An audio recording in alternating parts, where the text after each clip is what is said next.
Bonjour à tous, j'espère que vous allez bien. Aujourd'hui, je vais vous faire un petit tuto, mais vraiment pas petit dans le sens longueur de la vidéo, mais petit parce que je trouve qu'il y a vraiment pas grand chose à dire sur la technique.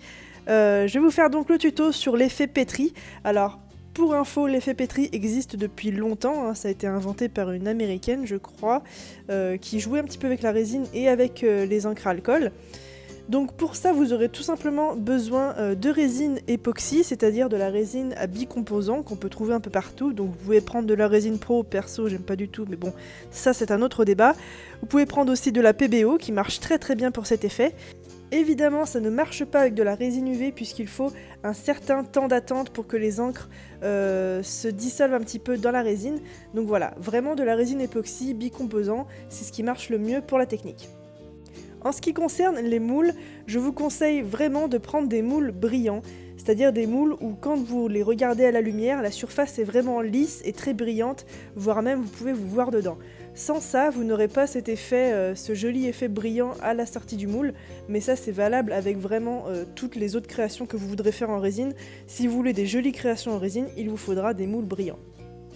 Comme vous l'avez vu, je rajoute des petits bidules qu'on met normalement dans le nail art, donc voilà, j'ai voulu tester pour voir si ça rendait bien. Et ensuite, je vais commencer à mettre mes encres. Alors pour les encres, ce sont des encres à alcool Pignata. L'encre blanche est indispensable puisque c'est elle qui fera l'effet final.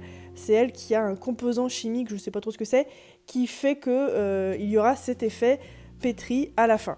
J'ajoute ensuite mes autres couleurs, je ne mélange surtout pas, je laisse vraiment une goutte à la surface de la résine, je laisse les encres se mélanger toutes seules, je mets plusieurs couleurs, je mets les couleurs qui me plaisent.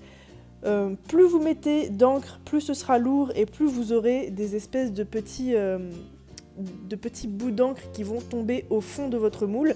Alors après, ça dépend de ce que vous voulez comme effet.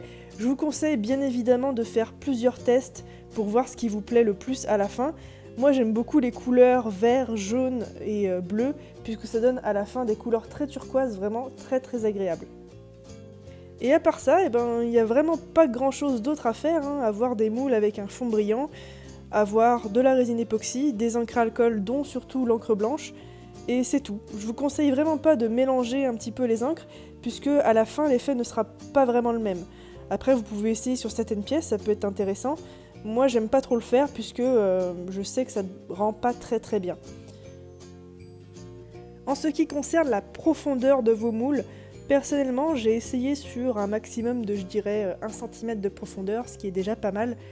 Et il n'y a aucune différence particulière. Comme je vous l'ai dit, plus vous ajoutez de matière, c'est-à-dire plus vous ajoutez d'encre blanche surtout, puisque c'est la plus lourde, et plus ça va aller au fond de votre moule et ça va faire des effets qui sont pas forcément très très jolis, je trouve.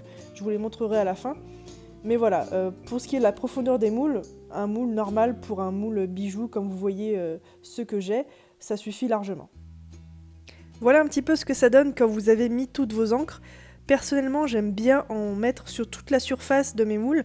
Je trouve ça plus joli au rendu final, mais vous pouvez en mettre aussi seulement au milieu. Ça peut rendre un effet assez sympa. Et comme vous le voyez, il y a plein de petits mélanges qui se font tout seuls. Il n'y a vraiment pas besoin de remuer. Vous voyez, les mélanges se font vraiment tout seuls, quoi. C'est trop beau à regarder. Et évidemment, on va laisser reposer la résine le temps de séchage du fabricant, c'est-à-dire pour la mienne environ 48 heures. Et ensuite, on va pouvoir passer au démoulage. Donc pour le démoulage de celui-ci, comme vous voyez, ça rend plutôt bien. Il y a eu beaucoup de petits effets à l'intérieur. C'est le genre de création qu'on peut regarder pendant des heures et ne pas avoir découvert tous les petits détails. Alors comme je vous l'ai dit, je n'ai absolument rien inventé, hein, c'est une technique qui existe depuis un petit moment maintenant. Et voilà ce que ça donne quand vous mettez un petit peu trop d'encre blanche, comme vous voyez, ça fait des espèces d'effets, ça va glisser sur les bords de votre moule. Moi je trouve ça pas très grave puisque ça donne un effet qui est relativement joli. C'est vraiment quand on en met beaucoup trop que ça fait moche. Là aussi vous voyez ça fait une espèce de nuage, moi je trouve ça super joli, ça me dérange pas du tout. Voilà, j'espère encore une fois que cette vidéo vous aura plu. Si c'est le cas, n'hésitez pas à mettre un petit like, un petit commentaire, à venir passer me voir sur Utip. Je remercie d'ailleurs encore une fois tous les youtubeurs qui ont regardé des petites publicités pour pouvoir m'aider à faire mes courses à Cultura pour avoir du nouveau matériel que je vous montrerai très prochainement. J'ai aussi de très gros projets, notamment avec de la pâte de métal. Je vous en dirai plus dès que j'aurai reçu tout le matos. Dites-moi dans les commentaires si ça vous intéresse. Ciao!